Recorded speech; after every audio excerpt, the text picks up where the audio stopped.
afternoon, everybody. What is going on? I am jeffgrantMEDIA, and today's real user review, we're taking a look at the Saddleback Leather front pocket backpack. Now, Saddleback did send me this bag as a sample for review, but all the opinions in this video are mine and mine alone. I did not share this content with Saddleback prior to publication. They will see this when you do. In addition to that, if you're considering buying the Saddleback Leather front pocket backpack or any other product from Saddleback Leather, there is an affiliate link in the description box down below. Please consider using that for any of your purchases. It doesn't cost you anything extra. I get a small percentage of that sale kicked back to me, and all of that money goes back into the channel to help me purchase more gear for reviews to help consumers make informed purchases. Okay, now that that's out of the way, let's get into the real reason you're here, which is the real user review. I've now been using the front pocket backpack for a little over a month. I've been EDCing this thing daily to work. I haven't taken any family trips, so I haven't used this like in the city or anything yet. I do intend on continuing to use this bag. As long as I'm not reviewing another pack, I'm going to continue to use this bag for as long as I possibly can. We're gonna get into one of the reasons why I kind of want to beat the hell out of this thing and use it in as many situations as possible, but thus far, it's been handling amazingly, but I have been EDCing this every day to the office, in the rain, in the wind, in the sun.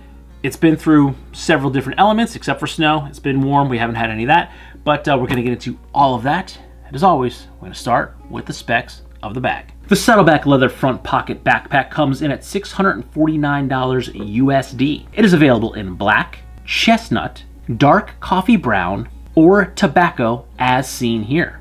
All of the bags produced by Saddleback Leather are a high quality full grain leather. All of the leather is sourced from North American pasture grazed cattle, but they do keep their tannery a top secret. But all of the bags are USA made at their factory in Texas. The front pocket backpack comes in at 12 by 17 by 7 inches, which is roughly 23.5 liters. It weighs 6 pounds. They say it will fit up to a 17-inch laptop. I can only personally verify a 16-inch. All of their bags are specifically designed to not have any breakable parts, meaning no zippers, no snaps, no Velcro. All of the closures and connections of the bag are mechanical. They are either a metal clip or a belt buckle type design. In addition, this bag is made from 2 large pieces of leather, which limits the amount of seams and failure points. The interior lining of the bag, which includes the laptop sleeve, is actually made from pigskin that is stronger than cowhide. All of the stitching on the bag is done with UV resistant poly thread, and all of the high stress points are reinforced with either rivets or poly straps in between the leather. Now, with the specs of the bag out of the way, let's talk about the build quality. Now, it's $649. That is a pretty hefty price tag for this bag. But 2 of the specs that I mentioned are the fact that it is made from 2 large pieces of leather. That is, the flap comes around and all the way down the bottom, and then the front is one big piece that meets on the bottom. What that does is eliminate a lot of the seams that would be failure points or points where water could get into the bag, like across the back where the lid would meet the back of the bag, or across the bottom where you generally have a separate piece that would be the bottom, so the back and the front would meet, and there'd be a whole different piece here on the bottom. So by using these large pieces of leather, we're eliminating a ton of seams on the bag, making it not only structurally more sound, but we're eliminating areas of the bag where potentially water could eventually work its way through the seams and come into the bag. So it's making the bag more weather resistant, as well as more durable. Another thing I mentioned is the fact that there is no breakable parts. There's no zippers, there's no buttons, there's no Velcro. Everything is basically a belt, a strap. It's all a mechanical strap that you have to physically manipulate with your hand, or it's a metal clip. And the only metal clip on this bag is the one in the front that you kind of use to tuck the sides in, which helps to pucker these top flaps in. So when it's raining, they're underneath the top flaps, so now you're not going to get water into the bag, because if they're not closed, if we undo this, you can see we could potentially get a little bit of a lip there. And I can say, having used this bag several times in the rain, I have zipped that in. It does tuck these sides in. They stay in. Water, rain does not get inside the bag. Everything inside the bag has stayed completely dry. And then all of the high tension points, like the closure of the main flap, and where the straps connect to the bag, are all reinforced with rivets. And then inside the leather, as you can see, the leather is kind of glued together and sewn together. There's actually nylon strips that are actually cut, glued, and sandwiched in between the leather at the high stress points to keep the leather from stretching out too far and eventually giving up and failing. And because of all of those reinforcements, I'm not seeing any seams pull apart. I'm not seeing any of the buckles pull off, the straps, nothing's been pulling off. Yes, I have only been using this for about a month, but I'm not gentle with this bag. It doesn't look like it. We're gonna get into that in a second. It doesn't look like I've been gentle. It looks like I've been babying this bag, but I have not been babying this bag. I've been throwing it around like I would any other pack, even though this is a premium leather bag. I still have been using and kind of abusing this bag, and nothing has fallen apart, nothing has given, none of the stitching has blown, none of the rivets popped, none of the belt buckle loops or belt buckles came loose, nothing like that. In addition, this is high quality, premium, full grain leather that is used in the construction of not only this bag, but all of the Saddleback Leather bags. It's premium quality, North American. They won't say exactly where, so I don't know if it's, Mexico, America, or Canada, but it's North American cattle, again, manufactured in Texas. So this is high quality, premium leather. Saddleback actually has a very informative and entertaining video about the leather that they use and all different types of leather, not only used for bags, but other manufacturing. But I've been, beating the hell out of this thing, and it doesn't really show much signs of wear, which is what we're gonna talk about next. So I'm a bit impatient. I wanted to do this video, which I waited like an extra couple days, extra week to do it because I wanted to get more wear and more patina on this bag. But this bag is just built too well from premium quality materials because it's not showing much wear at all. And I have used this in the rain several times. It actually got completely soaked basically the other day. It was lightning and thundering, and I didn't have a long run from the building to the car, but I got to work late, so I was parked back a little bit further.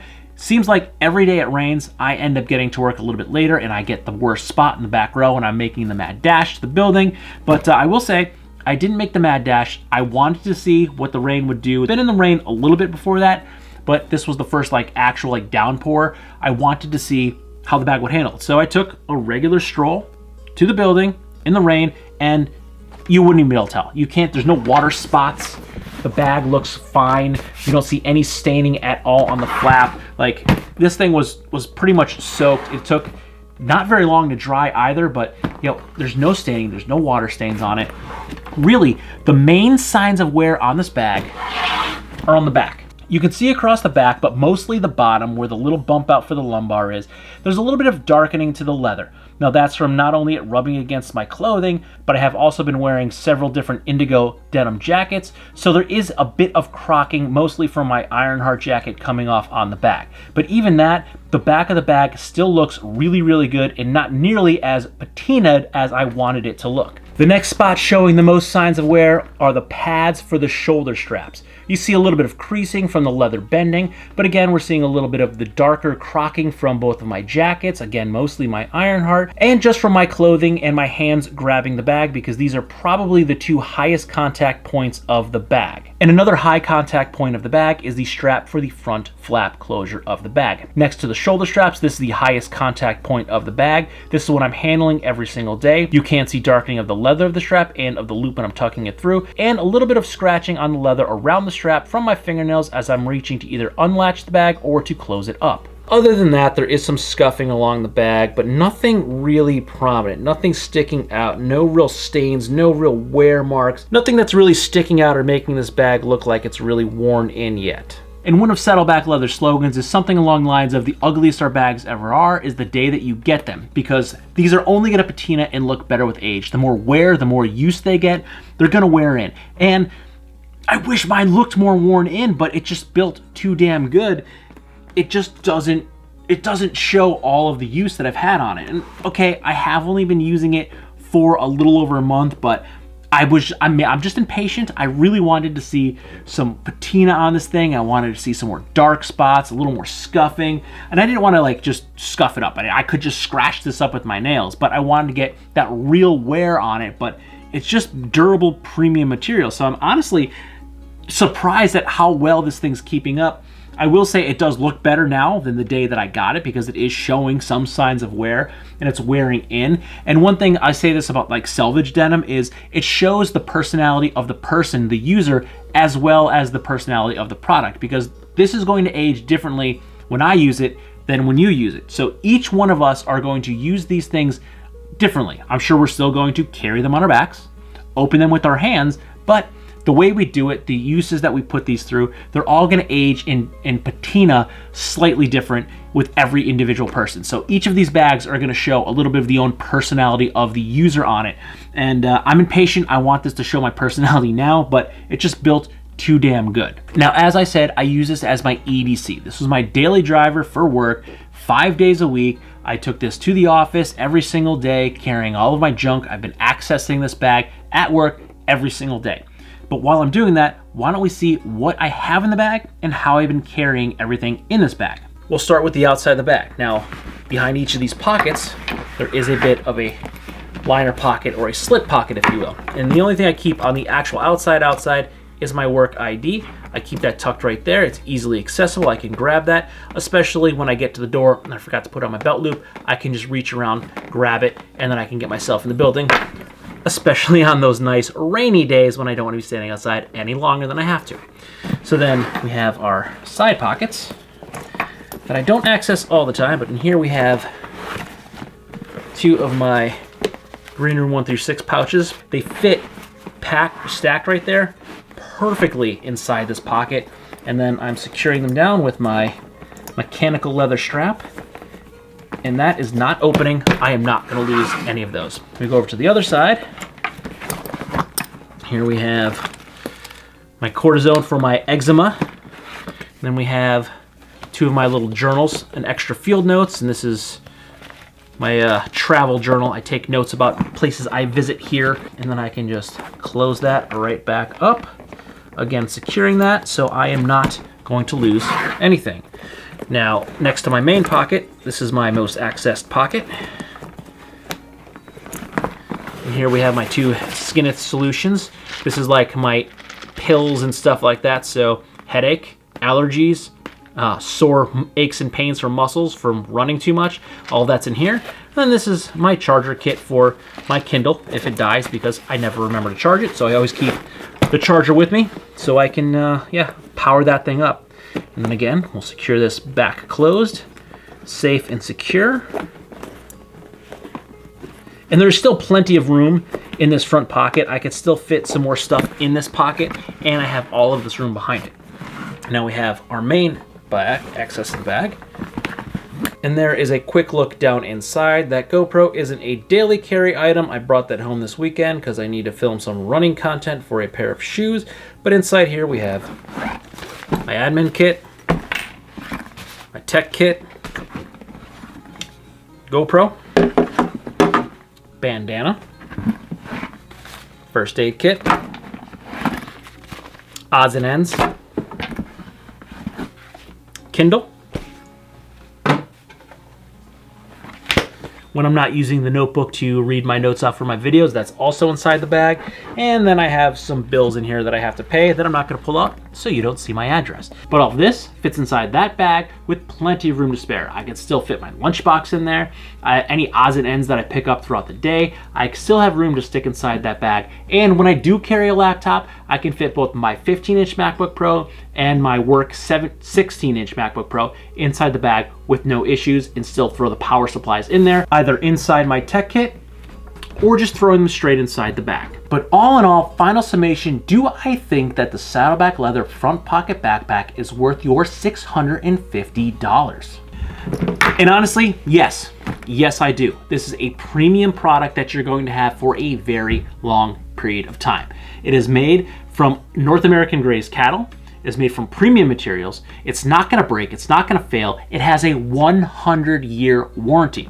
Yes, I said a 100-year warranty. That's longer than I'm gonna live. That's longer than your average lifespan. So your family can claim the warranty if something does fail on this bag.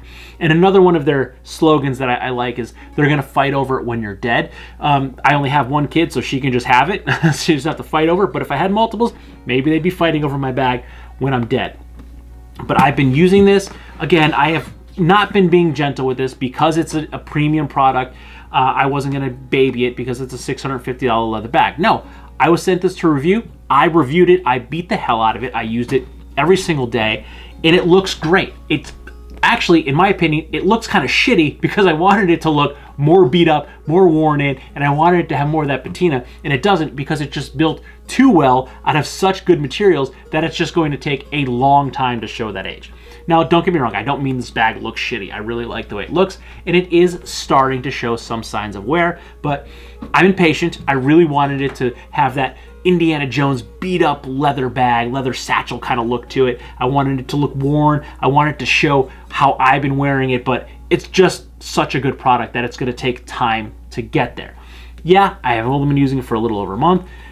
Yeah, I'm impatient, but I gotta give it the time to get it to where I want it.